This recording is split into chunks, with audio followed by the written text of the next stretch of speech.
MFA और हमारा chapter 7 चल रहा है जो कि आज खत्म हो जाएगा। कल हमने बॉस्टन एनालिसिस किया था जो कि पेपर पॉइंट ऑफ व्यू से इंतहाई इंपॉर्टेंस रखता है। लास्ट टाइम भी आया था ये, जो MFA का फर्स्ट अटेम्प्ट हुई थी उसमें भी ये आया था। और पोर्टर्स के जो फोर्सेस एनालिसिस है, 5 फोर्स एनालिसिस है, वो भी पास पेपर में MFA में आए थे। ऑन हो चुका हुआ है, ऑन हो चुका हुआ है, ठीक है जी। आपका क्या क्वेश्चन है? 10% ग्रोथ वाली बात। ये भी लेक्चर YouTube पे चला जाएगा क्योंकि फिजिकल क्लासेस में स्टूडेंट नहीं है, तो इस वजह से ये भी इंशाल्लाह YouTube पे आ जाएगा। ये फर्स्ट लाइन में ठीक है। ग्रोथ पॉइंट, मिड पॉइंट मैं बताता हूं आपको। Market growth, the mid point of the growth side of the matrix is often set 10% per year.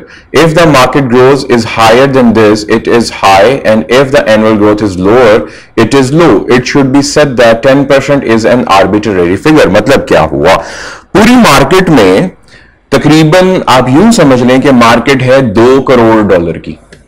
अब ये $2 करोड़ की मार्केट क्या होती है? सपोज करते हैं हम बनाते हैं ये मार्कर, ठीक है, मेरे पास प्रॉप्स सिर्फ ये मार्कर ही नजर आ रहे हैं, या मैं ये टी शर्ट बनाता हूं। अब अगर मैं टी शर्ट की मार्केट देखूं तो कम से कम 40 से 50 billion dollar all around the globe होनी चाहिए। ये मार्केट कम से कम 40 से 50 बिलियन डॉलर एनुअली होनी चाहिए। क्यों? क्योंकि पॉपुलेशन बहुत ज्यादा है। इन टी शर्ट्स को मर्द भी पहनते हैं, औरतें भी पहनती हैं, यानी कि ये यूनिसेक्स टाइप चीज है। ठीक हो गया? अब 50 बिलियन डॉलर में से आप हर साल कितना माल बेचते हो वो आपका मार्केट शेयर कहलाएगा। ऐसे ही है। अब पिछले साल की निस्बत इस साल आपने कितना माल बेचा? क्या ज्यादा बेचा या कम बेचा? तो आर्बिट्रेरी यहां पे जो फिगर बना दिया गया वो 10% ग्रोथ रेट को बना दिया गया। मिड पॉइंट का मतलब है कि मार्केट में जो एवरेज कंपनीज हैं, जो फर्म्स हैं, जो ये बनाती हैं, सपोज करते हैं 10,000 है, ठीक है, और 10,000 का जो एवरेज ग्रोथ रेट है वो 11% है, या 10% है, या 9% है, या 7% है। तो अगर आपका उस बेंचमार्क रेट से ज्यादा ग्रोथ हो रही है तो आप कह सकते हो कि हमारी ग्रोथ हाई है। लेकिन अगर उस बेंचमार्क से कम हो रही है तो आप कह सकते हो हमारी ग्रोथ लो है। ये इसका मतलब है। ये 10% कोई चीज नहीं है, सिर्फ उन्होंने एक्सेप्ट किया हुआ है, स्टैंडर्ड सेट किया हुआ कि 10% ग्रोथ होनी चाहिए। देखा जाए, मैं आपको इसके ऊपर ना, इस स्टैंडर्ड के ऊपर कोई भी चीज समझाने की कोशिश करता हूं। जिस तरह मार्केट में इन्फ्लेशन पाइल्ड अप हो रही है, इन्फ्लेशन डेली बढ़ती जा रही है। ये दो के यूक्रेन की वॉर और उसके बाद जब रशिया की वॉर हुई तो ऑल अराउंड द ग्लोब ये एक फिनोमेना क्रिएट हो चुका था कि मैसिव इन्फ्लेशन आने वाली है। उसकी रीजन ये है कि सैंक्शंस लगाएगा यूएन रशिया के ऊपर, जो कि उसने लगाई, और कई कंट्रीज के साथ जो रशिया का ट्रेड टाइप्स है वो लूज कर देगा, वो खत्म हो जाएगा। तो ट्रेड खत्म होगी रशिया की। रशिया चीपेस्ट ऑयल सेल करता था इंटरनेशनल मार्केट में, अब वो चीपेस्ट ऑयल सेल नहीं कर पा रहा। क्यों? क्योंकि उसके ऊपर काफी ज्यादा एक्सटेंशन लगी हुई हैं, कोई उसे ऑयल खरीद नहीं पा रहा। सिर्फ वो ऑयल खरीद पा रहे हैं जो उसके ट्रेडिंग पार्टनर रह गए। अब ट्रेडिंग पार्टनर जो भी उसका बनेगा, अमेरिका उससे हो जाएगा नाराज। तो हुआ क्या, जितनी भी यूरोपियन कंट्रीज हैं उन्होंने रशिया से ऑयल लेना बंद कर दिया। अब वो ऑयल उठा कहां से रहे हैं? उनके पास 3 मेजर बड़े ऑयल के सप्लायर रह गए। एक सऊदीया रह गया, नंबर 2 ईरान रह गया। ईरान के ऊपर भी एक्सटेंशंस हैं, वो भी ओपन मार्केट में ऐसे अपना ऑयल सेल नहीं कर सकता। नंबर 2 तो ईरान को निकाल देते हैं। नंबर 2 उसमें अमेरिका रह गया, और नंबर 3 उसमें कुछ हिस्सा वेनेजुएला का है, लेकिन वेनेजुएला के ऊपर भी क्वेश्चन मार्क है काफी बड़ा, क्योंकि वहां पे रशियंस भी हैं, वहां पे अमेरिकन भी हैं, और वहां पे मोसाद के लोग भी हैं। वेनेजुएला क्या चीज है? ये क्या किस किस्म की ट्रीटी है? दुनिया में सबसे ज्यादा ऑयल रिजर्व कहां पे है? वेनेजुएला में है। सबसे ज्यादा जो दुनिया में ऑयल रिजर्व है वो वेनेजुएला में है। अब ये बेच तो रहे हैं, लेकिन इनका एक्सपेंसिव ऑयल है, ये पूरी दुनिया की डिमांड को कवर नहीं कर पाते। इसमें रशियन मार्केट का और ईरानी मार्केट का तेल आना जरूरी है, जो कि नहीं है, और वो बंद हो चुका हुआ है। तो इस वजह से अब जब तेल की सप्लाई कम है, डिमांड ज्यादा है, तो तेल की प्राइसेस बढ़ रही हैं, डे बाय डे बढ़ रही हैं। तो इससे क्या हो रहा है? इससे पूरी इकोनॉमी में क्या आ रहा है? इन्फ्लेशन आ रहा है। और जब इन्फ्लेशन इतनी मैसिवली आ रहा है तो लोगों की बाइंग पावर कम हो रही है। आप उधर रोड के ऊपर जाके देखिए, रोड्स के ऊपर जाके देखिए, तो आपको नजर आएगा क्लियर कट। मैं भी सुबह आ रहा होता हूं, मुझे नहीं पता ये पेट्रोल की वजह से प्रॉब्लम है या शायद छुट्टियां हो गई हैं, क्या है? अभी छुट्टियां तो हुई नहीं है, गवर्नमेंट ने तो छुट्टियां 10 से अनाउंस की हैं कि 9 से अनाउंस की हैं, ऐसे ही कुछ है। बाहर रोड अभी भी आपको काफी हद तक फ्री मिलते हैं, ऐसा एनालिसिस किया आपने कोई? क्या आपको ट्रैफिक मिल रही है तुम के? मैं अभी आ रहा हूं, मैं जिस रोड पे, काफी बिजी रोड है, वहां पे अक्सर इस टाइम आने वक्त 2 सिग्नल मेरे हो जाते हैं, और मैं पिछले तकरीबन 1 हफ्ते से पहले सिग्नल पे निकल जा रहा हूं। ये मुझे नहीं पता ऐसा क्यों हो रहा है, शायद पेट्रोल की वजह से, लोगों ने कंजम्पशन कम की, नो आइडिया। जिसके पास 2 गाड़ियां थी, जो वो मेरा ख्याल है घर वाले सारे एक गाड़ी में जाना शुरू हो गए हैं, ऐसे ही कुछ है। क्योंकि जिस सिग्नल पे मैं खड़ा होता हूँ काफी बिजी सिग्नल है, और वहां पे मेरा डेली, अगर मैं सुबह 8 बजे, मैं वैसे 7:30 निकलता हूँ घर से, अगर 8 बजे वाला सिग्नल पकड़ूं तो 2 सिग्नल मुझे लगते हैं, तो एक सिग्नल मेरा मिस हो जाता है, ट्रैफिक सिग्नल खुलता है, गाड़ियां जाना शुरू होती हैं, जब तक मेरी बारी आती है तो बंद हो चुका होता है, फिर दूसरे सिग्नल पे मैं निकलता हूं। लेकिन पिछले 1.5 हफ्ते से मैं फर्स्ट सिग्नल पे निकलता आ रहा हूं, और ट्रैफिक ना होने के बराबर है, बिल्कुल यकीन कीजिए। मुझे नहीं पता ये शायद इसकी वजह से है। और उसके बाद मोटरवे की हालत बताता हूं। एक दिन पहले मैंने काफी ज्यादा मोटरवे पे ट्रेवल किया, यकीन कीजिए जिस रूट से मैं जाया करता था वहां पे काफी ज्यादा टूल प्लाजे के ऊपर रश होता है। लेकिन लास्ट टाइम जब मैं गया हूं, मैं 3 जो टूल प्लाजाज होते हैं मैंने चेंज किए हैं, और मुझे वहां पे रश भी नहीं मिला। शायद वाकई में लोग गाड़ियां चलाना कम कर रहे हैं, लोग पब्लिक ट्रांसपोर्टेशन की तरफ ज्यादा जा रहे हैं, और पब्लिक ट्रांसपोर्टर्स अलग से चीख रहे हैं। तो ये ओवरऑल एक इम्पैक्ट आया है, पूरी इकोनॉमी में आया है, तो जिसकी वजह से इसका ज्यादा इम्पैक्ट तब आएगा जब स्कूल्स ओपन होंगे। अभी तो स्कूल्स नहीं है, अभी स्कूल्स बंद है, और इसका ज्यादा मैसिव इम्पैक्ट तब आएगा जब स्कूल्स ओपन होंगे। और मुझे नहीं पता फिर वो कितना सवेयर इम्पैक्ट होगा। शायद ये जो ट्रैफिक कम है स्कूल्स की वजह से भी हो सकती है, अभी अगर मैं ठीक से इसको एनालाइज ना कर पाया हूं तो। स्कूल्स ओपन हो तब पता चलेगा, क्योंकि जब स्कूल्स ओपन होते हैं तो पाकिस्तान की मेजर इकोनॉमी का प्रोपोर्शन जो है वो स्कूल्स के ऊपर डिपेंडेंट है। काफी ज्यादा, तकरीबन 27 के करीब इंडस्ट्रीज हैं जो स्कूल्स के साथ टाइड अप है। तो जब वो स्कूल्स ओपन होते हैं तो वो इंडस्ट्री चलती है, तो फिर पता चलेगा क्या हिसाब बिक रहा है। और कोई क्वेश्चन? तो मैंने इतनी ज्यादा आपको न्यूज दे दी है, न्यूज खबर, यार मैं न्यूज कास्टर ना बन जाऊं, हाँ खबरें देना शुरू कर दूं। हाँ जी भाई, और बताइए। ओके, पढ़ा इतना था, एक लाइन पढ़ी थी घर पे, बाकी क्लियर हो गया सारा? कूल। क्या देखो, अगर तो ये घर पे किया तो ये समझ आ गया, सर परसेंटेजेस निकाली हुई है, हाँ कुछ भी नहीं है, कुछ भी नहीं है, इससे ज्यादा मुश्किल काम तो हम पहले ही कर रहे हैं। अगर आप थोड़ा सा बस ये केस स्टडी पढ़िएगा, थोड़ी सी ये पढ़िएगा, आपको ये सारा समझ आ जाएगा जो कल मैं आपको करवाता रहा हूं, ठीक है? आपको पढ़ के आना चाहिए था। वीकनेसेस और इसके ऊपर क्रिटिसिज्म फिलहाल मैं नहीं करवाने लगा, इसको स्किप कर देते हैं। ये जो आपको नजर आ रहा है ये वाला प्रोपोर्शन हम स्किप करेंगे, अभी नहीं, लिव इट।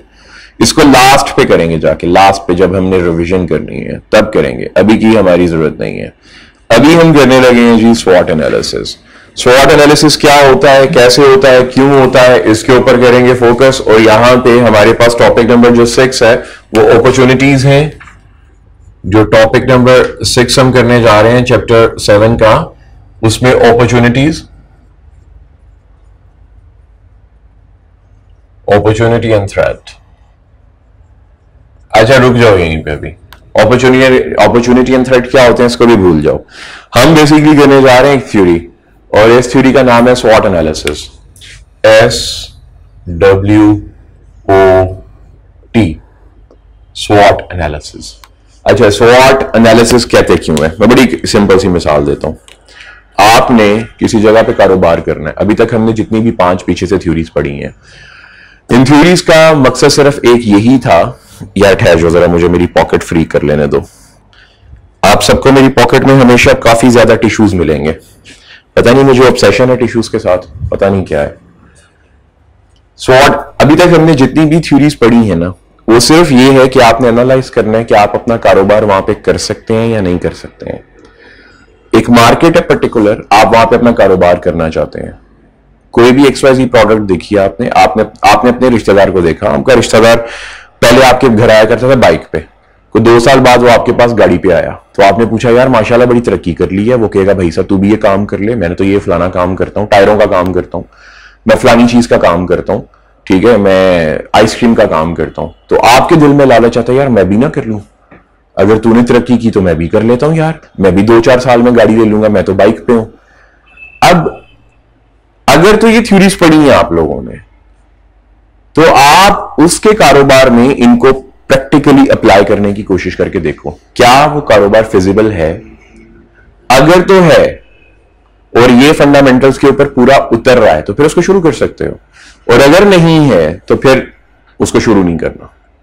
स्वॉट एनालिसिस भी एक ऐसा ही एनालिसिस है जिसमें हमारा मेन फोकस ये होता है कि हम कारोबार शुरू कर लेते हैं, हमारे कॉम्पिटिटर्स भी हैं, कॉम्पिटिटर्स किस तरह हमें खा सकते हैं, किस तरह हमें ईट अप कर सकते हैं। क्योंकि देखो जंगल का कानून है कि आप या तो शिकारी हो या शिकार हो, ये दुनिया का भी कानून है, कारोबार का भी कानून है, या तो आप ग्राहक हो या आप सेलर हो, बस दो चीजें हैं इस पूरी दुनिया में। कारोबार का सिंपल सा असूल है, या तो आप कस्टमर हो, either you are a customer और you are a seller, that's it. इसके अलावा तीसरी चीज कोई नहीं होती है। तीसरी चीज ब्रोकरेज होती है, वो कमीशन एजेंट्स होते हैं, और उसमें भी हम या तो कमीशन पे करने वाले होते हैं या कमीशन रिसीव करने वाले होते हैं। तो कीप इट सिंपल, हम इसको सिंपल रखते हैं, या तो आप माल बेचने वाले हो या फिर आप किसी से माल खरीदने वाले हो। अब ये दो काम है, आपने अपने आप को काम मेंटेन करना है। अगर तो आपने प्रॉफिट्स बनाने हैं तो सस्ता माल खरीदो, महंगा माल बेचो, दरमियान वाला पोर्शन प्रॉफिट।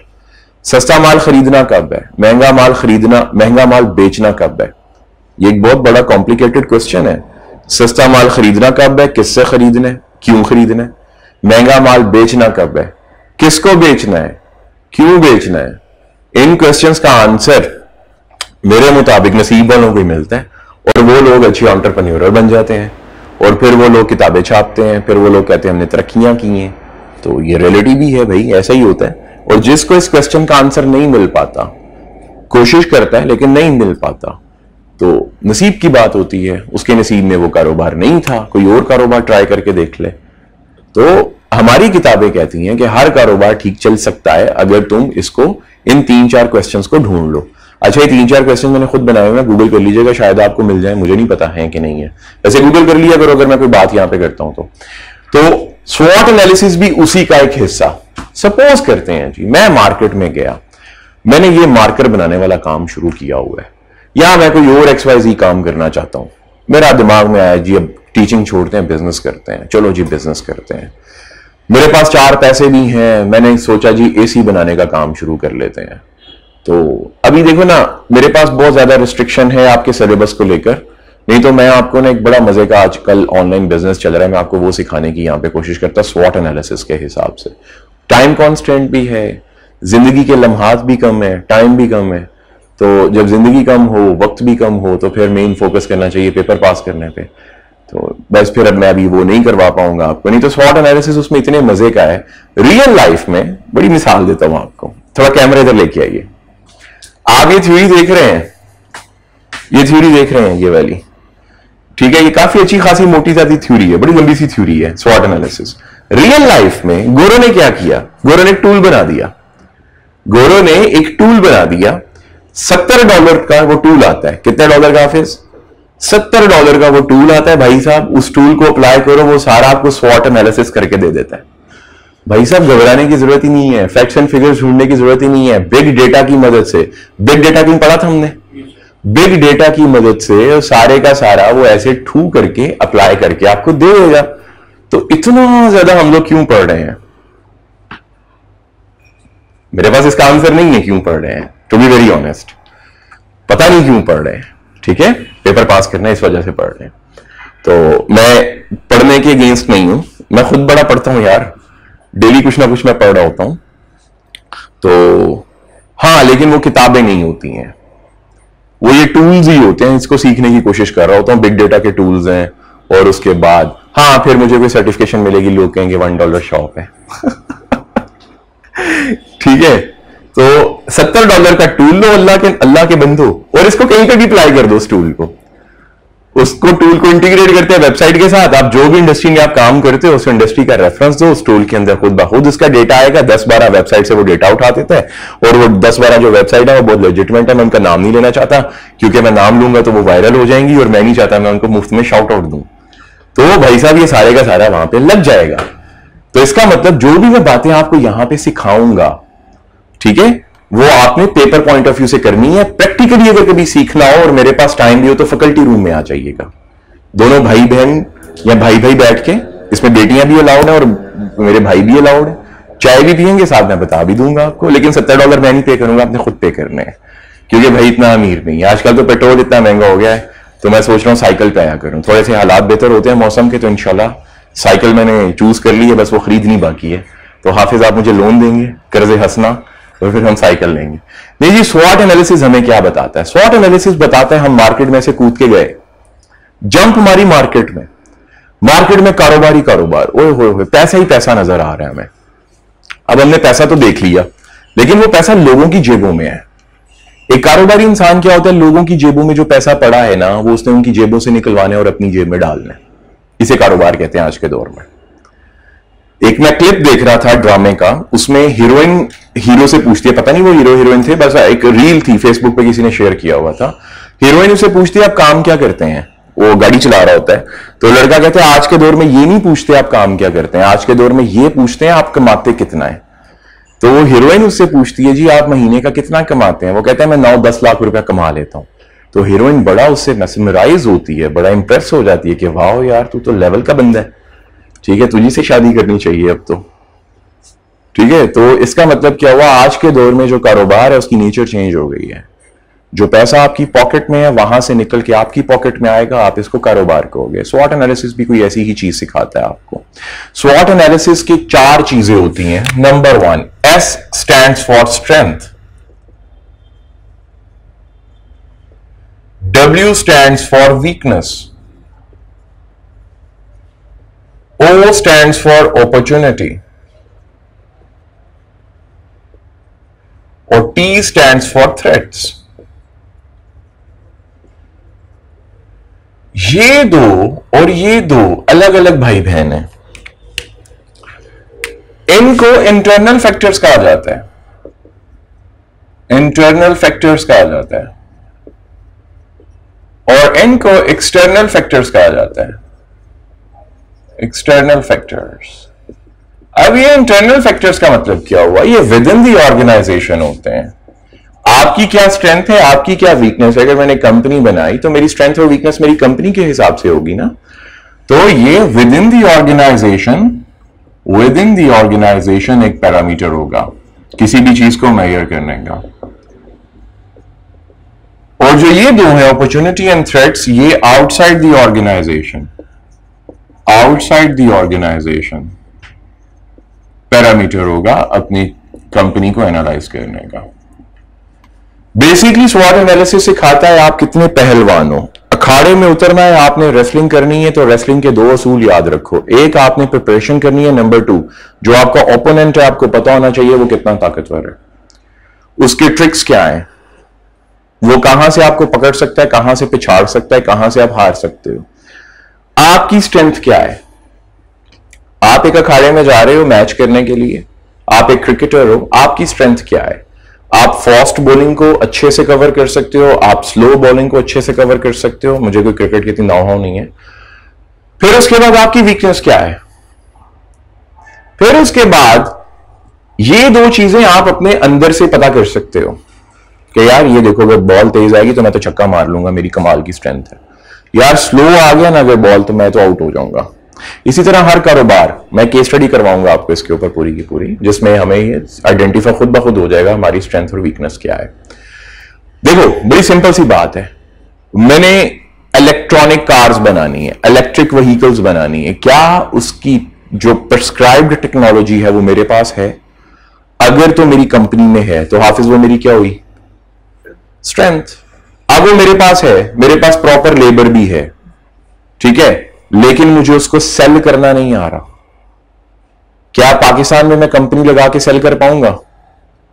तो पाकिस्तान में ईवी कार्स की इतनी ज्यादा डिमांड नहीं है। नंबर 2, पाकिस्तान में वो जो उसके ईवी चार्जर्स लगे हुए हैं वो इतने ज्यादा वेल रिनाउंड नहीं है, ठीक है। नंबर 3, पाकिस्तान में चूंकि पेट्रोल प्राइसेस काफी हाई है, अगर मैं उसको एक्सपोर्ट भी करता हूं तो मुझे काफी ज्यादा उसके ऊपर टैरिफ वगैरह जो पेट्रोल की मद में आएंगे वो पे करना पड़ेंगे। ये मेरी वीकनेस बन गई, ऐसा है।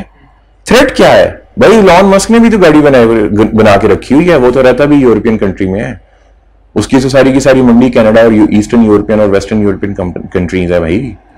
वो तो भाई आराम आराम से वहां पे तो तेल भी उनको सस्ता मिल रहा है पाकिस्तानियों की निस्बत। हालांकि पाकिस्तान की निस्बत अमेरिका में तेल महंगा है, जो यहाँ पे 1 लीटर आपको 250 का मिल रहा है, उसको कन्वर्ट कर लो अमेरिका में तो तकरीबन 400 390 से 410 के दरमियान की रेंज आ रही है। हाँ, उनका बस डॉलर का एडवांटेज है, उनको परचेजिंग पावर पैरिटी का फेस नहीं करना पड़ रहा। हमें जो प्रॉब्लम आ रही है वो ट्रिपल पी की आ रही है। ट्रिपल पी मतलब परचेजिंग पावर पैरिटी की हमें मेन इशू आ रहा है। तो इसका मतलब क्या हुआ, थ्रेट इलॉन मस्क, सीधा सीधा थ्रेट आ गया हमारे सामने। अपॉर्चुनिटी क्या है, मिडिल ईस्ट में इलॉन मस्क इतना ज्यादा इन नहीं है, एशिया में इलॉन मस्क इतना ज्यादा नहीं है। मैं चाहूं तो एशियन मार्केट्स को टारगेट कर सकता हूं। इसका मतलब अगर देखो थ्रेट मुझे कहां से आ रहा है, आउटसाइड। अपॉर्चुनिटी कहां से आ रही है, आउटसाइड। तो इसका मतलब इसी वजह से इसको एक्सटर्नल फैक्टर्स कहते हैं। ये दोनों, ये मेरे विद इन द ऑर्गेनाइजेशन है, विद इन द कंट्री है।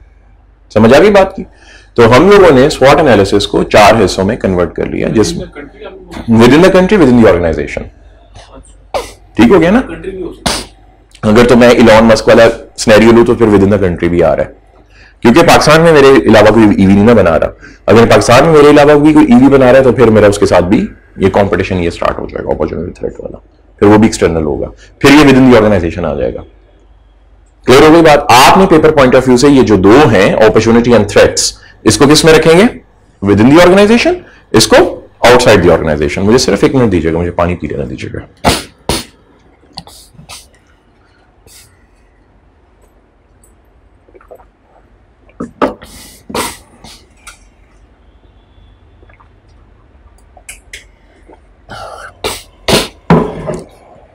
पता नहीं यार मेरा गला क्यों चोक हो रहा है।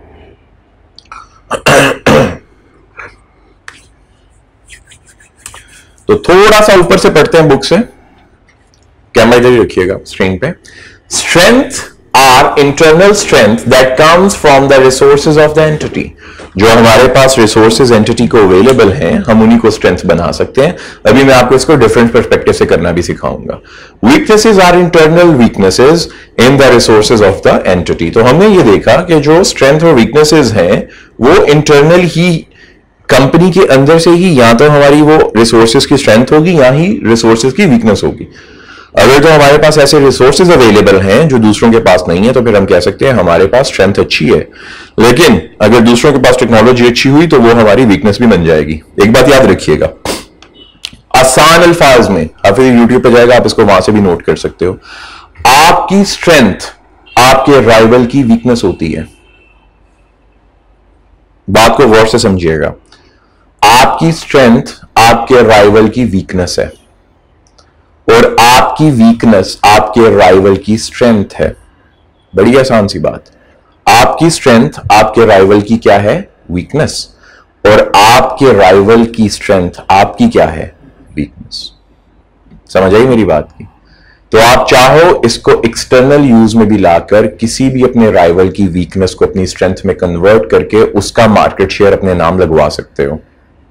आप चाहो अपने राइवल, अपनी वीकनेस को, जो कि आपके राइवल की स्ट्रेंथ है, उसको भी आप अपनी अपॉर्चुनिटी में कन्वर्ट कर सकते हो। ये सेकंड वाला, थर्ड वाला, अपॉर्चुनिटी में कन्वर्ट कर सकते हो। बेसिकली स्वॉट एनालिसिस एक ब्रॉडर पर्सपेक्टिव रखता है। ये इंटरनल और एक्सटर्नल चीजों पे अप्लाई नहीं होता। रियल वर्ल्ड में जो बिग डेटा के टूल बनाए गए हैं, ये वाला जो टूल है, मैं $70 की जो बात कर रहा हूं, ठीक है, पहले मुझे खरीद लेने थे, फिर मैं आपको दिखा दूंगा, यहां पे प्रैक्टिकली करके दिखा दूंगा। अभी मैंने खरीदा नहीं है, अभी मैं सिर्फ उसको अप्लाई करके देख रहा हूं, उसके रिजल्ट्स को। जब मैं परचेज कर लूंगा ना, फिर इंशाल्लाह I will show you how it works. तो अपॉर्चुनिटी, सॉरी, जो आपकी वीकनेस है, आप उसको स्ट्रेंथ में कन्वर्ट करने के लिए उसको अपॉर्चुनिटी में भी फोरसी कर सकते हो। देखो बड़ी सिंपल सी बात है, रियल लाइफ में, रियल लाइफ फिनोमेना में, अगर आपको पता है कि ये आपकी वीकनेस है, तो वीकनेस इटसेल्फ एक अपॉर्चुनिटी होती है। अपॉर्चुनिटी का मतलब क्या होता है हाफिज? चांस मिल रहा है आपको, ठीक है, आप उसको अपनी स्ट्रेंथ बना सकते हो। अगर आपको पता है यार ये चीज मेरी वीकनेस नहीं है, तो आपके पास अपॉर्चुनिटी है उसको स्ट्रेंथ में कन्वर्ट करने की? नहीं है। Are you getting my point? अगर आपको पता है ये मेरी वीकनेस नहीं है, तो फिर आप उस पर काम करोगे? नहीं ना करोगे, पता ही नहीं है। हमेशा वीकनेस एक अपॉर्चुनिटी देती है, ये बात याद रखिएगा। हमेशा वीकनेस आपको एक अपॉर्चुनिटी देती है। ये मैंने जनरल फिनोमेना के हिसाब से बता दिया। अब चलते हैं बुक की तरफ। Opportunities. Opportunities are factors in the external environment that might be exploited to the entity's strategic advantage. तो भाई opportunities क्या होती हैं? Opportunities हमेशा external environment से आएंगी जो कि आपके internal strategic decisions को manipulate कर सकेंगी। Number 4, threats. Threats are factors in the external environment that create an adverse risk of the entity's future prospects.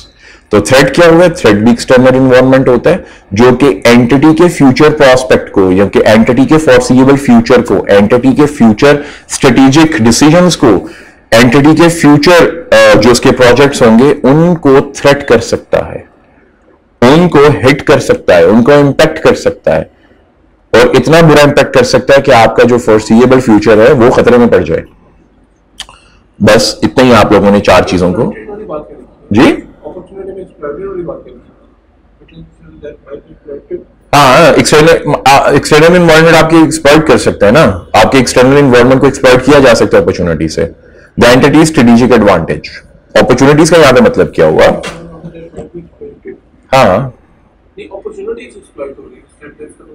देखो मैं बताता हूं आपको, इन्होंने एक कॉम्प्लिक, ये एक सेइंग टाइप चीज है, आपने सिंपल माइंड में ये रखना है समझने के लिए, क्योंकि ये रटा तो लगाना नहीं है हम लोगों ने। अपॉर्चुनिटी का मतलब ये है कि आपकी जो भी डिसीजंस हैं, आपकी जो भी स्ट्रेटेजिक पॉलिसी है फिलहाल, अपॉर्चुनिटी उसको डिरेल कर सकती है। क्योंकि अपॉर्चुनिटी क्या होती है? अपॉर्चुनिटी आपको एक पुश देती है, सडन पुश, कहीं से भी निकल के आया, आपको पुश मिल गया, और आप अपने स्ट्रेटेजिक डिसीजंस को फौरन क्या करते हो? अमेंड करते हो अकॉर्डिंग टू दैट अपॉर्चुनिटी। ये इसका मतलब एक्सप्लॉइटेड का, ठीक है। इसका हरगिज ये मतलब नहीं है कि वो एक्सप्लॉइट करेगी। हाँ, थ्रेट का मतलब ये होता है कि आपके पास वो रिसोर्सेज ही नहीं हो, आप उसको अपॉर्चुनिटी में और फिर अपनी स्ट्रेंथ में कन्वर्ट ही नहीं कर सकोगे तो क्या होगा? जैसे देखो ना, मैं एक गाड़ियां बनाता हूं, मैं इंजन वाली कार बनाता हूं, अब ईवी मेरे लिए थ्रेट है या नहीं है? अब मेरे पास क्या है? मेरे पास स्ट्रेंथ नहीं है उसको बनाने की, लेकिन मेरे पास एक अपॉर्चुनिटी आ गई कि मैं अपनी उस वीकनेस पे काम करूं, वो मेरा थ्रेट भी है और बाद में मेरी वीकनेस भी बन गया। अब मैं काम ही नहीं करता, तो थ्रेट तो मुझे नजर आ रहा है, अगले 5 साल में मेरा कारोबार बंद हो जाएगा, ऐसा है ना। दुनिया में सबसे पहली जो गाड़ी बनाई गई थी ईवी के ट्रांसफॉर्मेशन के ऊपर, वो टोयोटा ने बनाई थी, हाइब्रिड कार, जो कि आधी इंजन पे चलती थी और आधी बैटरी पे चलती थी। फिर उसके बाद निसान ने बनाई थी। इलॉन मस्क का तो पता ही नहीं था किसी को कि वो क्या करेगा। इलॉन मस्क ने आके एक ऐसी कार बना दी जो इंजन लेस थी, जिसमें इंजन नहीं थे। टोयोटा और दूसरे ने जो बनाई थी उसमें इंजन थे। खैर एक और कंपनी है, उसका नाम मेरे माइंड से स्किप हो गया, उसने इलॉन मस्क से भी तगड़ी गाड़ी बना दी है, बड़ी स्लीक सी उसका है डिजाइन और बड़ी खूबसूरत सिल्वर कलर की उन्होंने गाड़ी बनाई है। हाँ नहीं, वो तो सोलर वाली आ गई है ना, वो नहीं, एक और गाड़ी है, वो इलॉन मस्क की गाड़ी से भी फास्ट है, वो एक चार्ज के ऊपर 560 किलोमीटर चलती है। नहीं टेस्ला नहीं है यार, क्या नाम है उसका? नहीं टेस्ला नहीं है, सिल्वर कलर की गाड़ी है और उसका मोनो बड़ा अजीब सा है। खैर मैं माइंड से स्किप हो गया, मैं बता दूंगा आपको। चलें जी आगे, ले जी, आइडेंटिफाइंग अपॉर्चुनिटीज एंड थ्रेट्स। हम अपॉर्चुनिटीज और थ्रेट्स को किस तरह आइडेंटिफाई कर सकते हैं? बड़ी सिंपल सी मिसाल है, ये मैं बोर्ड पे भी करवा सकता हूं आपको, लेकिन फिलहाल यहां समझा दो फिर मैं बोर्ड पे जाता हूं। इधर देखिएगा, हम अपॉर्चुनिटीज और थ्रेट्स को किस तरह आइडेंटिफाई कर सकते हैं? हम अपने एक्सटर्नल इन्वायरमेंट में रहते हुए हाफिज किस तरह कर सकते हैं? जब भी बात किसकी आएगी? एक्सटर्नल इन्वायरमेंट की। तो हम लोगों ने चैप्टर नंबर 5 में 6 में कुछ पढ़ा था, क्या था? PESTEL एनालिसिस पढ़ा था या नहीं? तो भाई एक्सटर्नल इन्वायरमेंट में जब भी हमने एनालाइज करना है तो किसको करना है? पेस्टल एनालिसिस को, यही था ना। तो भाई जब भी एक्सटर्नल इन्वायरमेंट की बात आएगी, किसकी? एक्सटर्नल इन्वायरमेंट की बात आएगी, तो हमारे सामने क्या होगा? ENVIRO।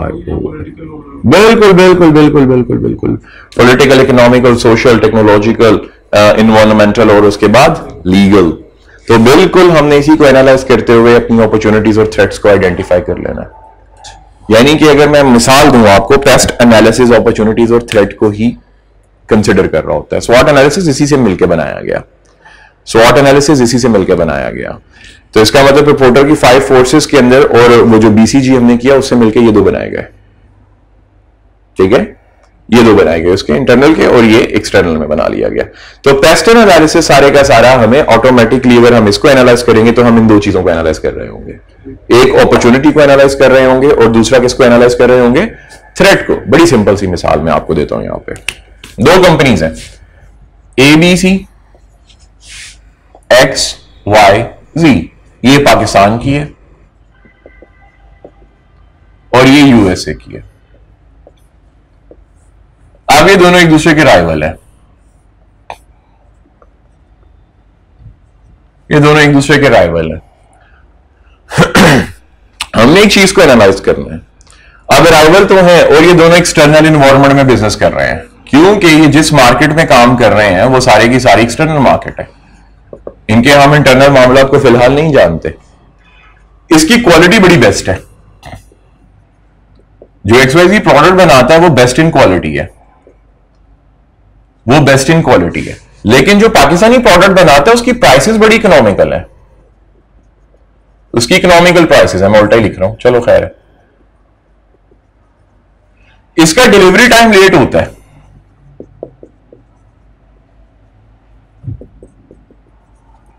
इसका डिलीवरी ऑन टाइम होती है,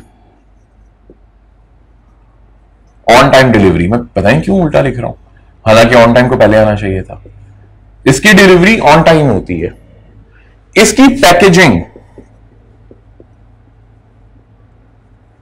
अप टू मार्क नहीं है, इसकी पैकेजिंग अप टू मार्क है।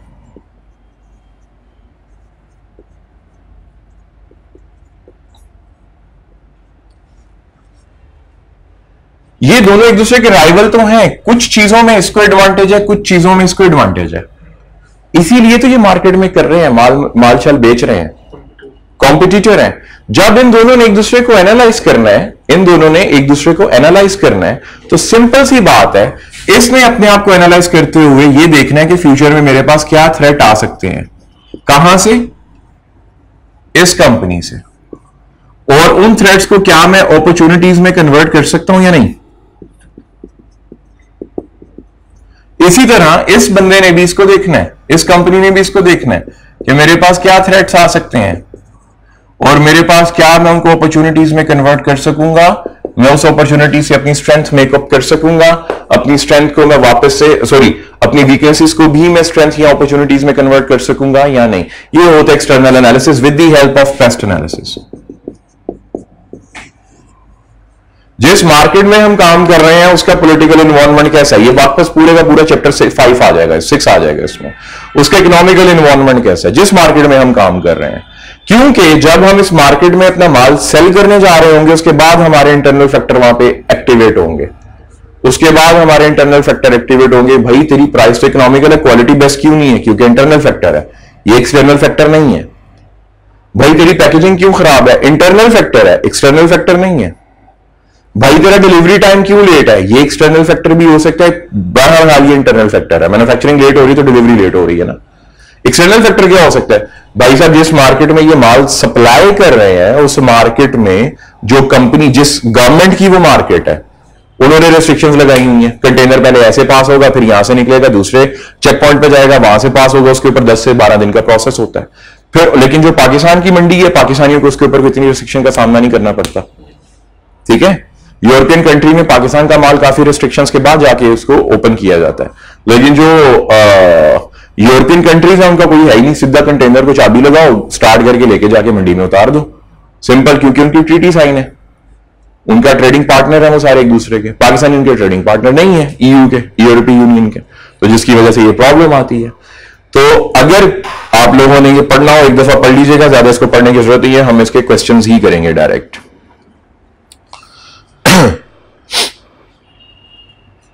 एग्जाम्पल को पढ़ने की हमें जरूरत नहीं है। कॉम्पिटिटर एनालिसिस, इसको भी हमें पढ़ने की जरूरत नहीं है। तो इसी के साथ हमारा ये चैप्टर भी हुआ खत्म। लेकिन लेकिन लेकिन लेकिन लेकिन लेकिन लेकिन कुछ बातें जो मैं आपको और ज्यादा बताना चाहूंगा बेस्ट अपॉर्चुनिटीज एंड थ्रेट्स में। अगर देखा जाए, हम लोगों ने अभी तक कितनी थ्योरीज पढ़ी हैं, मैं सबको इस पे अप्लाई करने लगूं। हाफिज जरा बताता जाओ। हाँ, चैप्टर 1 से चैप्टर 7 से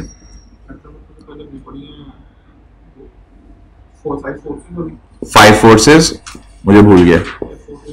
5 फोर्सेस एनालिसिस, ठीक है। प्रोडक्ट लाइफ साइकिल,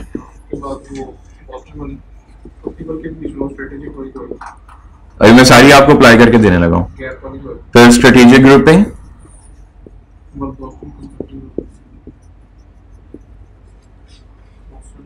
फिर Boston analysis.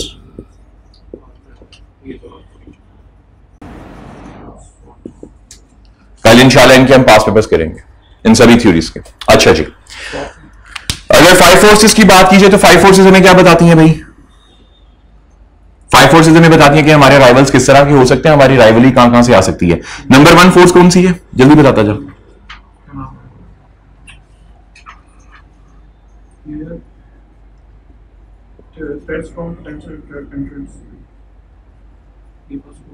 Consumers bargain power, threats from potential entrance, क्योंकि अभी मैं इन सबको यहां पे अप्लाई करने लगा हूं। फिर उसके बाद क्या है?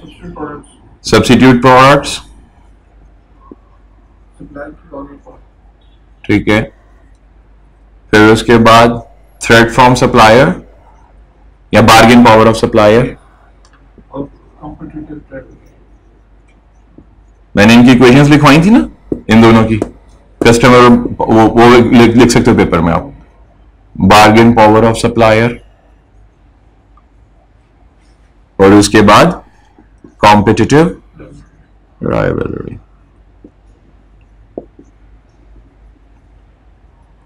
ठीक है। प्रोडक्ट लाइफ साइकिल का क्या था? इंट्रोडक्शन, ग्रोथ, बूम जिसको आप मैच्योरिटी कह रहे हो, और decline. Okay. Strategic grouping, pricing gap, और उसके बाद quality gap. Okay. Boston analysis में स्टार या क्वेश्चन मार्क? नहीं, वो नहीं। क्वेश्चन का वो डॉक को नहीं करना। क्वेश्चन मार्क को क्यों करना है? क्योंकि वाहिद क्वेश्चन मार्क है जिसको हम कन्वर्ट कर सकते हैं स्टार में, ठीक है। उन दोनों को हम स्टार में कन्वर्ट नहीं कर सकते। अब जरा गौर से देखिएगा, हम बात कर रहे हैं अपॉर्चुनिटीज की, एक्सटर्नल सोर्सेस की, अपॉर्चुनिटीज की और थ्रेट्स की। सपोज करते हैं मैं यहां से लेके चलता हूं, अगर मेरी प्रोडक्ट क्वेश्चन मार्क है, मेरी प्रोडक्ट क्या है? क्वेश्चन मार्क है। क्वेश्चन मार्क क्या प्रोडक्ट होती है? इसका मार्केट शेयर, हाफिज मार्केट शेयर क्या होता है? कम। इसका मार्केट शेयर लो होता है, लेकिन इसकी मार्केट ग्रोथ हाई होती है। अब एक मैं ऐसी प्रोडक्ट की बात कर रहा हूं, मैं अपने राइवल को देखते हुए, मेरा प्रोडक्ट कम मार्केट, उसके मार्केट शेयर कम है, मेरा राइवल ज्यादा माल बेच रहा है, मेरी मार्केट, लेकिन मार्केट ग्रोथ मेरी अच्छी है, मैं ऐसे ऐसे धीमे धीमे आगे बढ़ता जा रहा हूं और मार्केट में पोटेंशियल भी है, उसका ग्राहक भी मैसेज है। तो इसका मतलब क्या हुआ? एक चीज, मेरी वीकनेस यहां पे आ गई, लेकिन इस एनालिसिस ने, इस क्वेश्चन मार्क एनालिसिस ने मुझे क्या दे दिया? अपॉर्चुनिटी। इससे मुझे क्या दे दी? Opportunity. Opportunity to boost customer base, opportunity to boost, explore more markets,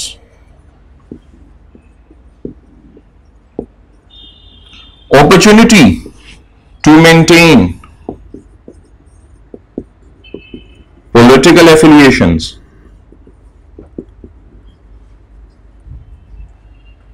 clear हुई बात?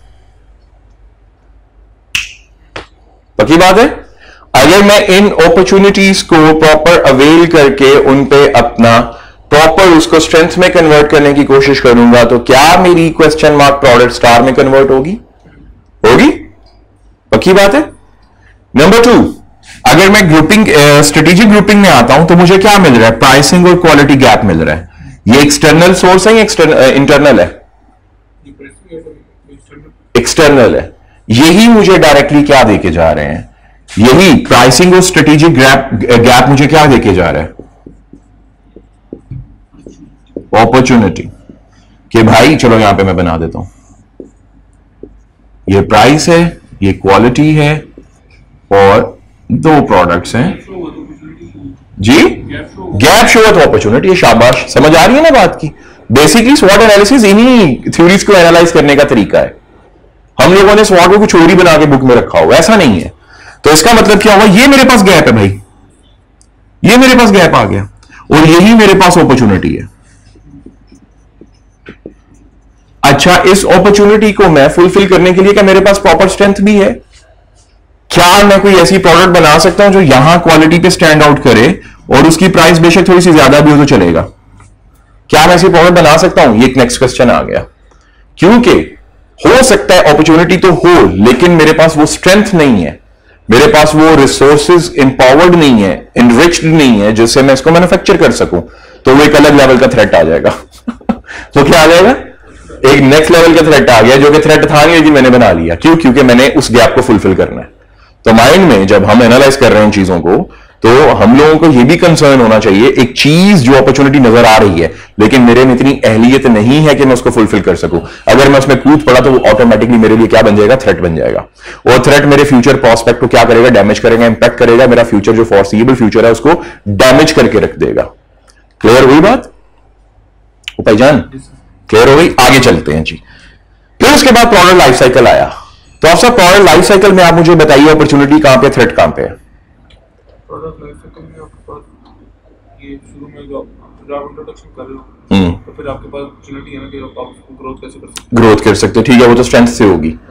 क्या अपॉर्चुनिटी और जो हमारे पास वो यहां पे नहीं है, इन दोनों में, बूम में और डिक्लाइन में, क्या बूम पे हमारे पास थ्रेट नहीं है? जरा गौर से देखो, बूम पे क्या होता है? प्रोडक्ट लाइफ साइकिल की बात हो रही है। बूम पे क्या होता है? मैच्योरिटी स्टेज पे आ गई है ना हमारी प्रोडक्ट में जितनी हम लोगों ने यूनिकनेस क्रिएट करके रखी हुई थी वो पीक पे चली गई। अब कोई और राइवल आ रहा है, एंटरेंट थ्रेट आ रहा है, एंटरेंट थ्रेट आ रहा है। क्या आ रहा है भाई?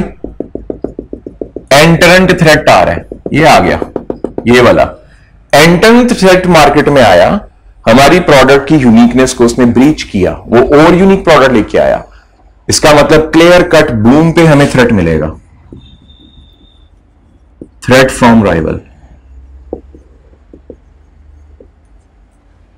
थ्रेट फ्रॉम राइवल बूम पे में नजर आ रहा है। वाओ, अच्छा, वो हमें बूम पे थ्रेट दे रहा है। इसी वजह से अगर हम उस थ्रेट को फोरसी नहीं कर पाते तो तभी तो डिक्लाइन स्टार्ट होगा। तभी भाई क्या स्टार्ट होगा?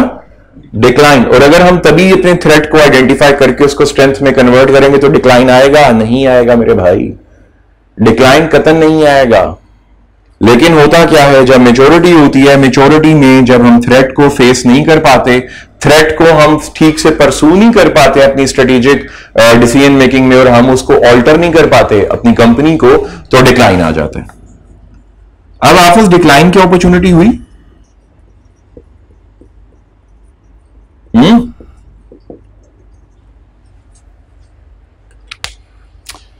ये मैं प्रोडक्ट लाइफ साइकिल का ग्राफ बना रहा हूं।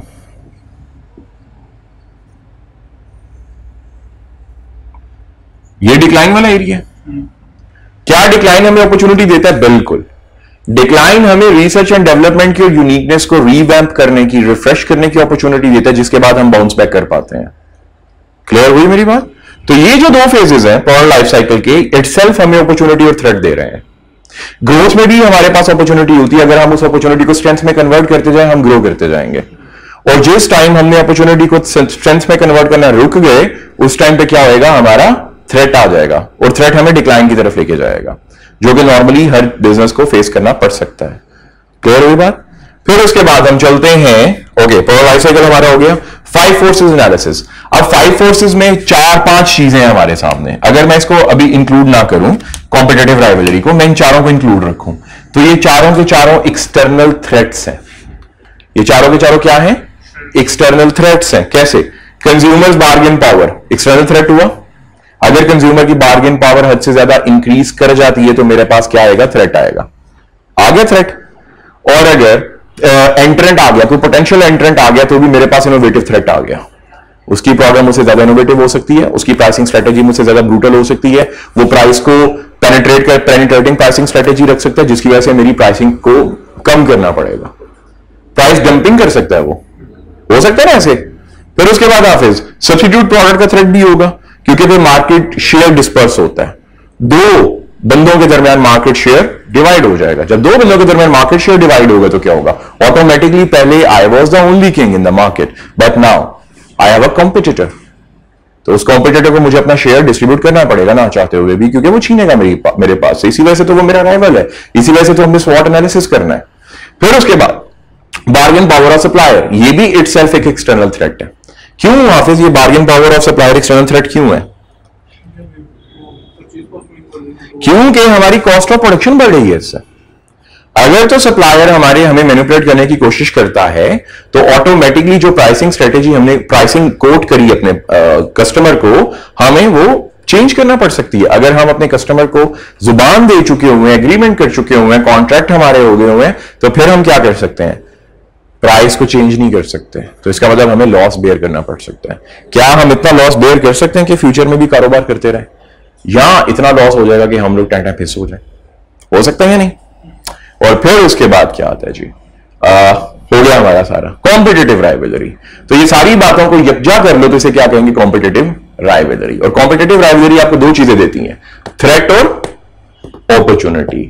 इसी थ्रेट और अपॉर्चुनिटी को आप अपनी वीकनेस भी बना सकते हो और आप अपनी स्ट्रेंथ भी बना सकते हो। इस सारे तरीका वारदात को हम क्या कहते हैं, स्वॉट एनालिसिस कहते हैं। क्या कहते हैं, स्वॉट एनालिसिस। तो देखिए, आपने सिर्फ एक दफा इसको पढ़ लेना है, इसको याद यूद नहीं करना, रट्टे शट्टे नहीं लगाने, सिर्फ एक दफा इसको पढ़ लेना है। अगले लेक्चर में चल के मैं इनके क्या करवाऊंगा, क्वेश्चंस करवाऊंगा।